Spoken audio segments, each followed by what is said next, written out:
And good morning, and welcome to the 9 stages of buying or selling a business. We are happy to be partnering with Front Range Business this morning, and our speaker is Don Hobbs. So Don, I'm going to turn it over to you. Okay, thanks, Amira. And I want to welcome everybody to today's program. We always appreciate the chance to share our experience in buying and selling businesses with the Jeffco BRC's community of members. So again, thanks, Amira, and thank you, Jeffco BRC. Just a quick bio on me. I'm rapidly approaching my 50th year of living in the Front Range of Colorado. I'm in my 6th year as a broker with Front Range Business. Previously sold 3 of my own businesses that I had started. And I've also been working in the corporate world for many years. As a broker, I've interacted with hundreds of sellers and their businesses, and I've handled inquiries from thousands of buyers. So this show is really a distillation of those experiences. And we only have an hour today to cover all 9 of the steps, actually just 53 more minutes. So we're going to be moving quickly here, very quickly. That's the warning. Let's get started with the program. Paul, throw the slides up. And here we go. Let's go right to the introduction slide. That's the cover. And so a couple things. First of all, today we're going to be looking at the 9 steps from both a buyer and seller perspective. I use the term sides, but quite frankly, don't think of this as a sporting event with a winner and a loser. Think of this as very team oriented. What's the primary goal today? It's to introduce what lies ahead. This is not a full soup to nuts how-to training seminar. We only have an hour, not a week. So, but we will cover everything that you might encounter as you go through the process. It's based on the commonalities that we've learned from selling so many businesses, but even so, everyone is a little bit different. Each has its own circumstances, and truly, it's never as perfect or linear as these slides might suggest. So, you know, when you have your experience as a buyer or seller, expect to bounce around a little bit. And building on that last point, a lot of moving parts. One of the counsels that I think it's important to give to buyers and sellers is to be flexible. That compromise is almost always required to get past the inevitable sticking points. And as you come to see involved, you'll see why we encourage everyone to plan on at least 4 months, up to a year or more as a common time frame for getting a business bought or sold. One last point that's not on this slide. We use buyer and seller as the people doing the work, but much of this is actually the broker working with each of those parties. And as you'll see in the beginning, the broker's really working actively with the seller to get the business ready. Once it's on the market, the broker's likely spending more time with the buyers as they get to know the business, even though they're actually working for the seller as an agent. So just a couple of things to think about as we get started, and let's go to step 1. So looking at the seller in the very beginning, what's the seller up to? You know, buyers and sellers are going to have to align their interests for a successful sale, but they start out from very different places. Buyers often are brand new to business ownership. Sellers have had their business, sometimes for 10, 20, 30 years or more. So that business is in their blood. They're emotionally as well as economically connected to it. Selling is a big, big deal. If the seller's letting go of their business, it's likely something important has changed in their world. Possibly a spouse has been transferred to another city or state. Maybe they've come up to retirement age. Maybe they recognize that while successful, further growth will call for more capital than they have. And unfortunately, for some sellers, it can be a negative change, poor health or family issues. Whatever the cause, there's nearly always something behind the scenes that's motivating the seller to let go of the business. We also work with sellers, encourage them to ask the question, what am I going to do after this sale? You want to have a clear answer. That's when you know the seller's fully committed. If there's ambivalence about letting go, that can get in the way of the seller actually following through and making the sale challenging. So let's assume the motivation, the rationale for selling are in place. What do sellers want to know? They want to know what their business is worth. In many cases, their decision to sell may depend on the price and the net proceeds at closing. We're not going to go into the mechanics today of how valuations are done, but just know that brokers will almost always provide an estimate of value as part of developing a future listing. Of course, sellers want to know what the process is. That's what we're doing today. How long it takes. We're doing that today. Keep in mind that sellers sometimes didn't buy their business. They might have started it from scratch. They actually have never been through an acquisition themselves on either side. So they don't have that experience to draw from. There's also a question about whether or not to use a broker. That's a seller's choice, of course. But a business transaction is very complicated, much more so than a house sale, even though those typically use an agent or broker, and for good reason. So, we encourage people to think about this question, go out and speak to brokers, find out a little bit about their experience, what they charge, things like that, so you can make that decision for yourself. We'll flip over to the buyer right here in step one. What are buyers up to? Well, they could very well be looking at some change in their life as well. One of the most common changes we see is buyers that are no longer connected to their previous corporate lifestyle, either by choice or because the economy or their employers have changed around them. They see buying a business as a way to take control of their future. Another category of buyers are those that have always had a dream of being in a particular industry, like restaurants or opening a fly fishing shop or getting involved in health foods. The time has simply come to take action and live that dream.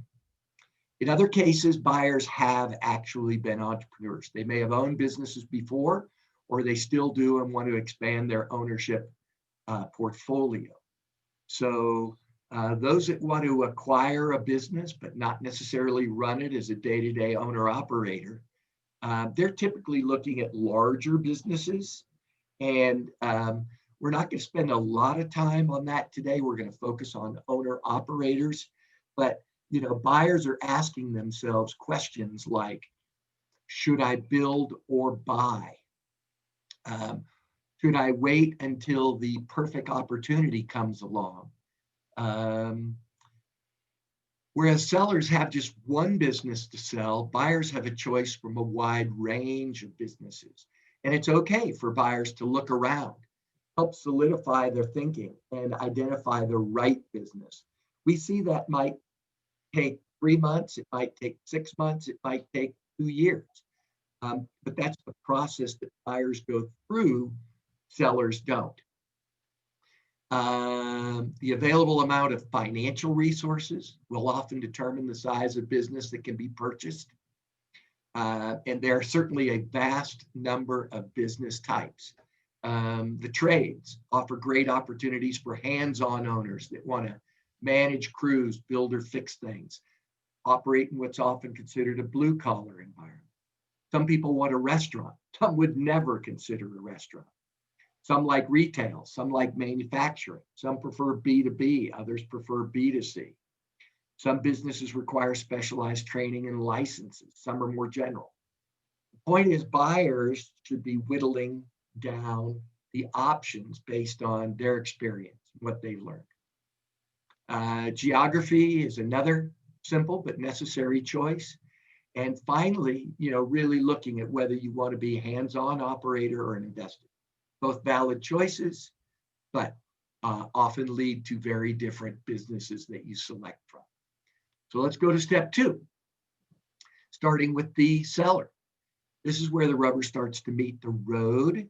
Both parties are showing commitment toward making their objectives happen. They've gotten through step 1. So assuming a seller is going to use a broker, they're going to make the choice of who they're going to enter into a listing agreement. As with real estate, this will most typically be an exclusive right to sell agreement. And I try to emphasize here, this is really a full commitment to sell, not, hey, let's just test the market and we'll make up our mind later if we want to sell. Broker and the seller have really discussed, excuse me, the pricing of the business. They've settled on a value that will reward the seller with the best possible price and bring the maximum number of buyers to the table. The market preparation function is just that. A set of financial or other documents from the business are assembled. These are most commonly things like P&Ls, balance sheet, business taxes, a copy of the lease. I emphasize here that if clean financials, if the financial reports have been poorly managed, it may require some cleanup, even involving a CPA. Why? Well, a lot of times business owners just keep their books in whatever format supports them running their business, and that can be pretty loose. That isn't always the same as having financials that allow you to sell your business. Nothing's more off-putting to a buyer than poor quality financials where understanding the movement of cash through a business, both in or out, is difficult. It can cause a buyer to back away. So sellers, important to know, clean financials matter. The selling package is the marketing side of putting things together. Typically, a broker is going to craft what we call a confidential business review, or abbreviate as CBR, that paints a complete and compelling picture of the business, story of its strengths, its weaknesses. It's also known sometimes as a confidential information memorandum, or SIM, typically 10 to 20 pages. Can be especially valuable when a buyer isn't local and the buyer can't easily visit the business or area in the early stages. I often call the CBR the qualitative description of the business. It's the color commentary and the context as opposed to the black and white of the financials. And another step, market prep for the seller side, is getting SBA lender pre-qualifications for the business. A loan will always be dependent on the buyer qualifications, but knowing that SBA lenders are prepared to support the transaction provides confidence to both buyer and seller. Let's look at what the buyer's doing in step 2. Just as busy as the seller, although they may not yet be targeting a specific business. For a buyer to be ready, where a buyer says they're ready to commit to buying, they need to start moving from I'm dreaming about owning a business to preparing actively to pursue one. So in step 1, we talked about buyers getting an idea about how much they had to invest. In step 2, that becomes more tangible. Buyer's source of funds, it could be savings, a 401k, home equity loan, sale of a personal asset, maybe a gift from relatives. All of these are great, but it becomes of key importance that that money is truly available, because the money has to be there when you're ready to go make an offer. And a seller won't accept that offer unless your funds can be proven to exist. Now's the time to prepare. Let me give an example. Some buyers are planning to use a gift from family members for part of that down payment. SBA lenders may require those gift funds to be seasoned in your possession for 6 months or more. So those funds need to be acquired well in advance of the transaction. If you plan to use a home equity line, you want to make sure you're qualified for that and that you've prepared for those funds to be available. In addition to the personal funds, it's important to know how much a lender would make available to you as a specific buyer. The business will have a pre-qual, we just talked about that, but the buyer needs to do the same based on their personal situation. So we recommend that buyers go to one or more SBA lenders, ask them to analyze your finances, help guide you on the size of business you should consider. may not even be the lender you ultimately work with, but it's a learning experience, and it will still allow you to put a frame around the size of business you can consider. With respect to representing yourself, keep in mind that sellers are going to want to confirm your skills and your financial wherewithal. Make sure you're prepared to deliver some type of resume or CV, financial statement, evidence of the ability to do that. As a broker, this is one of the first qualifying elements I'll ask for if a buyer wants to seriously look into a listed business. And to wrap up this step, I can't overestimate the importance of both buyer and seller being ready. While a transaction may take 4+ months, each step is going to move quickly. There isn't always time to step back and regroup, especially for buyers if there are competitive offers on the table. So do your homework, do your preparation, and get ready. Let's look at step 3.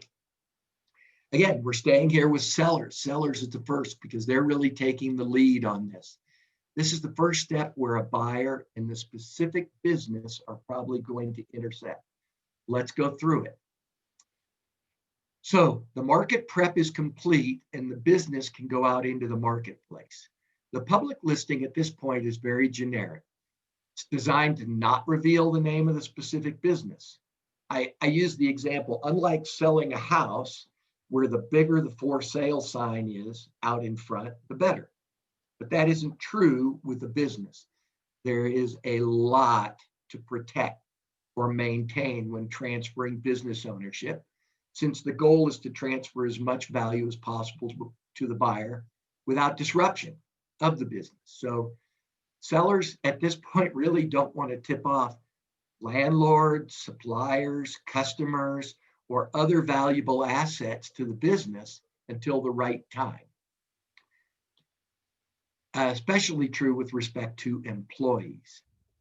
So depending on the planned marketing strategy, we might have a highly targeted outreach to a handful of geographically and industry appropriate buyer candidates, or it might be a wide general campaign, including syndicated website listings, email, trade advertising. The goal is to attract as many reasonable inquiries and candidates as possible and create a demand marketplace. A lot of people looking at the business. That's the goal on the seller side. When we talk about not indicating what the business actually is at this point, let me give an example. It's a bit local if you're not familiar with the Front Range, but let's say a Longmont-based company makes patented plastic valves for containers that are used for transporting agricultural chemicals. If you revealed all of that information, a Google search could possibly find and list that company in its search results, which isn't what you want. But if the ad said, Northern Colorado plastics manufacturing business with 2 million annual sales, you're going to get the general geography. You'll understand that it's a production business, and you'll understand its relative size.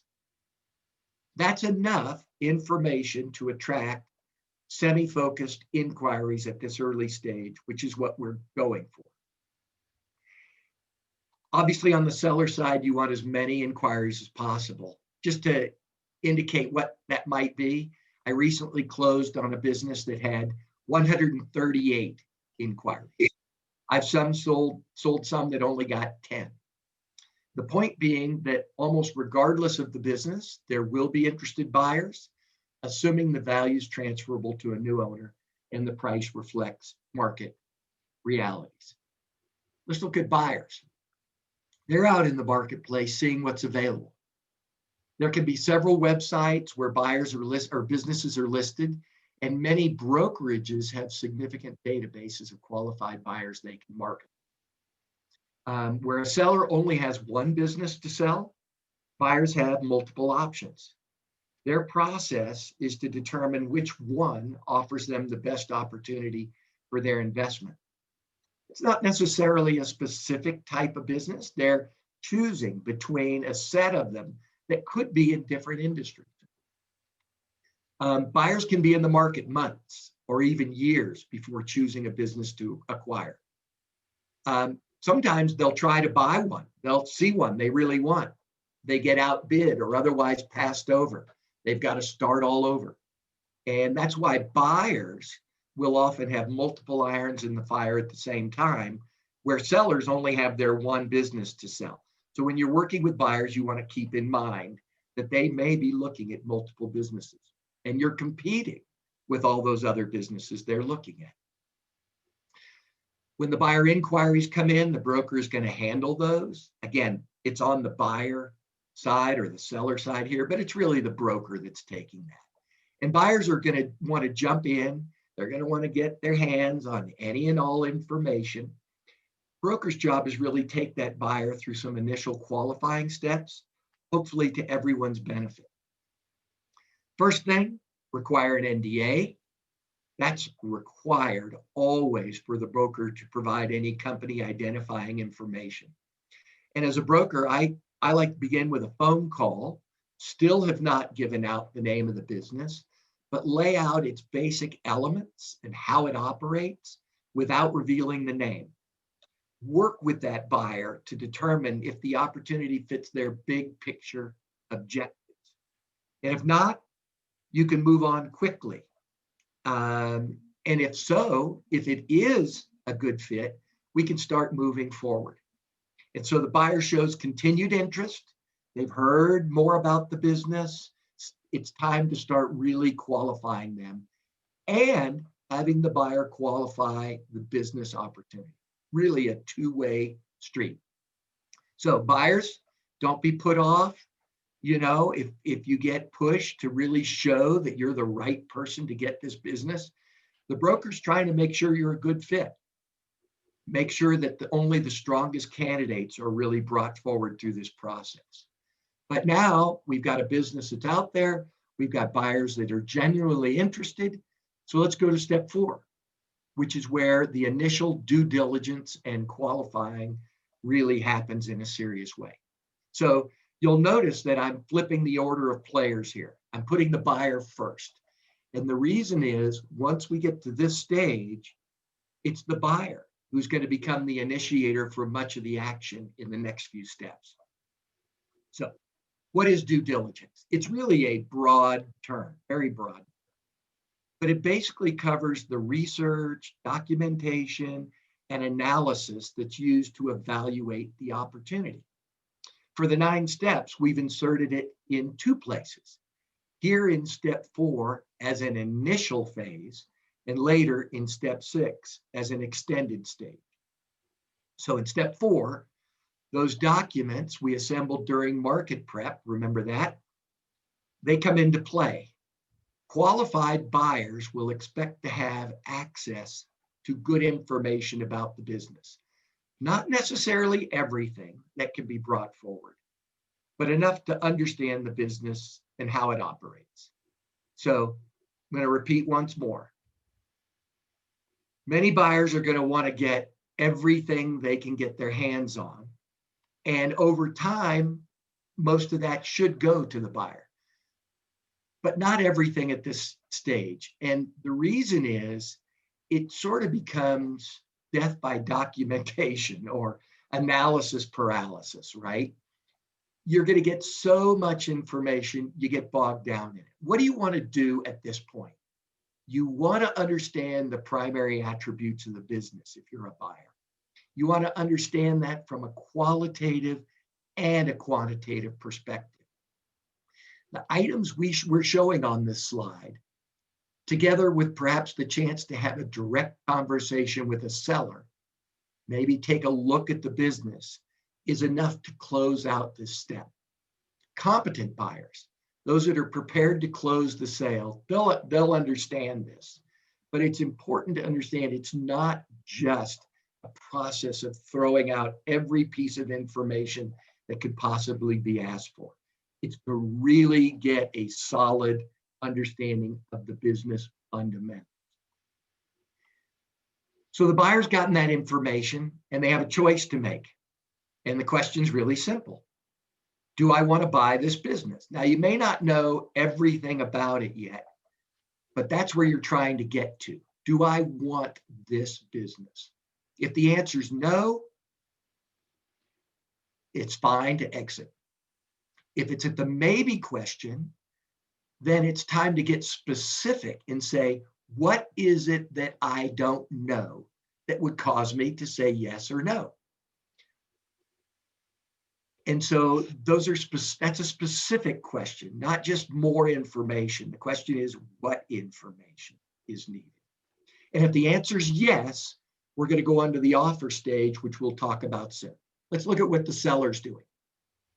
Pretty simple here. The broker's performed an initial qualification of the buyer. The buyer merits further review. Not all of them will, but this buyer merits further review. And so, which is maybe 10 or 20% of the buyers that have inquired are still being worked with at this in step 4. And so on the seller side, it's really the broker providing that information. And also making sure that the buyer's representations and intentions are a match for the business. So there's questions, there's dialogue between the broker and the buyer. Hey, buyer, are you willing to relocate? Or do you want to move the business to where you are? And is that going to be a good fit? Do you have experience in this industry or transferable skills? Do you have the financial wherewithal? What's your expectation for continued seller involvement in the business? If they say, well, I'm going to want the seller to run it a year, and the seller saying, I want to get out of here as fast as I can, there's going to be a mismatch there. It's going to have to be resolved. What's your time frame to acquire a business? How long have you been looking for one? What have you looked at? What's that experience been? What's your personal life like? Would your lifestyle match the needs of the business? All those are questions that are important to get through. And ultimately, at the end of that, the buyer may be more prepared to say, nope, I'm not interested. Or the buyer may be ready to go, yes, I want to get an offer. And that's where we're really trying to get with this. Step 5, which is receiving and managing offers. Paul, just to ask really quickly, any questions have come in through steps 1 through 4 that we should look at? No questions, Don. You must be explaining everything perfectly. I wish. Thank you for that. So we're really at the offer stage, about halfway through this 9-step program. We're at the offer stage. And, an offer is, that's kind of a generic word, right? It's an indication that a buyer wants to purchase a business. And, as brokers, we've seen buyers that want to say, well, can't I just give you a verbal offer? Or can't I just write an email that says, I want to buy this, or make some sort of casual statement of interest? That's how I'd like to make an offer. I'm kind of a stickler on this. To my mind, an offer is a formal statement of a buyer's solid intention to purchase the business, and it should be specific about terms, and it should be documented. So as a broker, I believe the best format is a letter of intent, which we often abbreviate as an LOI, letter of intent. And that's, be clear, it's not the final contract. We'll talk about that in step 7 in the form of a purchase agreement. It's the initial offer. So here's a couple things about it. First of all, a letter of intent is non-binding. Even after it's signed, either party can change their mind. They can walk away from the deal. It's non-binding. From a legal and a functional standpoint, that means there is still risk for both parties that this deal won't go through. It's not until the binding purchase agreement is signed that the deal is certain to go forward. Since it's non-binding, this LOI doesn't need a lot of legalese. Attorneys aren't typically involved at this point, but it does need to be detailed and specific. Here's how I frame what the LOI is intended to convey. So think of it this way.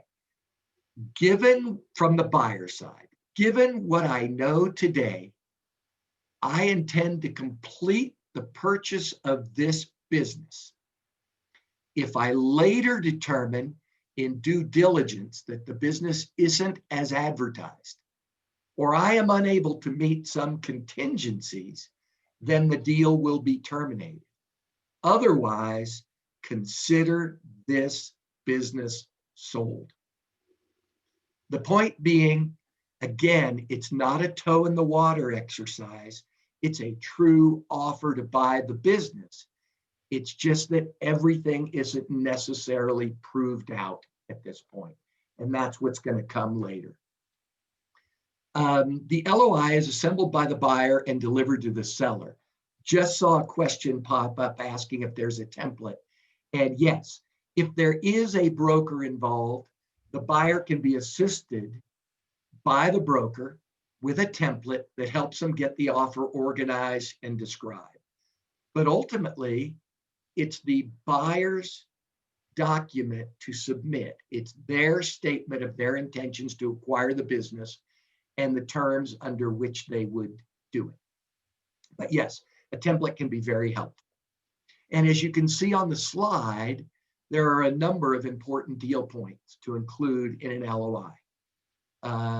They have to be in there because if they're not, how can the seller evaluate the offer?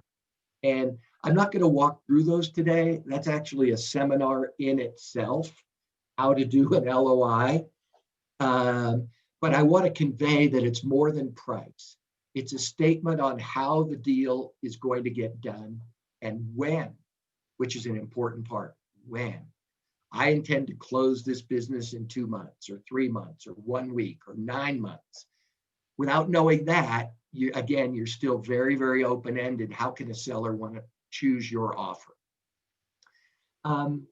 Equally, the ability to close is going to be based on some contingent elements that are beyond buyer and seller control at this point. So the buyer has to be able to secure the financing. We've talked earlier, they need to represent why it's believed they're going to be able to get the financing and how, but they still have to actually get that money. And so it's important that the LOI is going to say contingent on financing, contingent on getting a lease, the business won't have material changes, and the seller hasn't made any misrepresentations or omissions. Obviously, those are all fair reasons for the buyer to be able to step back from the deal. Most LOIs I've seen, I don't think I've ever seen an LOI that comes in and is simply accepted as is. There's always loose ends. There's always the need to clarify things. And that's a process that the buyer and seller with the broker go through. But ultimately, the buyer and a seller, they see eye to eye. And if this offer is selected by the seller, parties are going to sign it and the transaction can move to the next step. I highlighted, and if this offer is selected by the seller. Let's go now and look at what's going on the seller side in step 5. So first off, buyers don't really like to hear this, but sellers are hoping, they're even expecting to get multiple offers, which they often do. Those offers are in competition with each other, and that's how they learn what the true market appeal of their business is. And they're going to want to select the buyer that they would most like to carry on their legacy, especially if the future of employees and customers is a personal matter for the seller. We've talked about how invested they can be after 10 or 20 or 30 years, right? So remember, the business not being a commodity like a house, it's a living, breathing entity, and the transition is more than just a financial transition. So buyers might try to restrict this by saying, this offer is only good for 1 or 2 days. I recommend against doing that. Boxing in the seller with a negotiating ploy on the timeline doesn't build trust, and it's not likely to work. If sellers aren't ready, they'll just overlook your offer, not sign it, and move on. So I just want to alert buyers. I've seen it. It never works.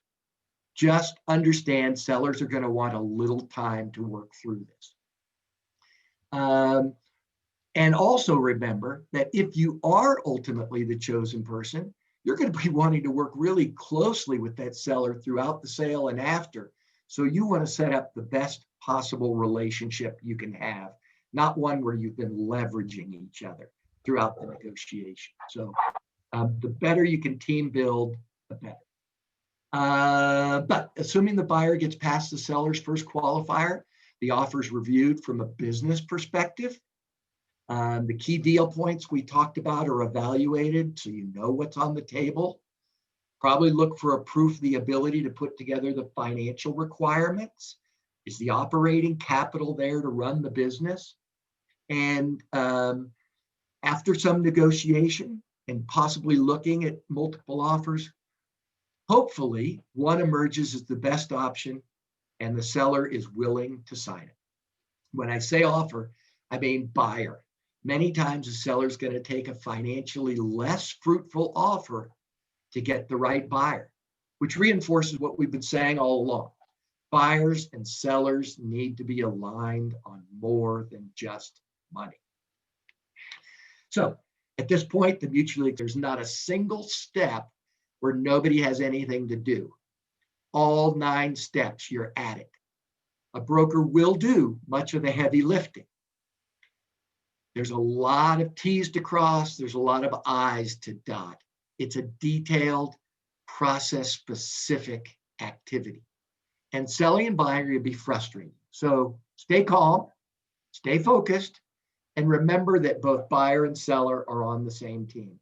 As we say, deals move at the speed of trust between buyer and seller, between seller and broker, between buyer and broker, everybody together. You've got to understand you're working together. Okay. Paul, any last questions? No new questions have cropped up, but if any of our participants have questions, please enter them in the chat box. Okay. Well, Amira, what do you have for us? Well, that was excellent. So the first thing I want to do is give you a big round of applause. If everybody would join me doing that. Yay. That was great. I'm going to go ahead and stop the recording now.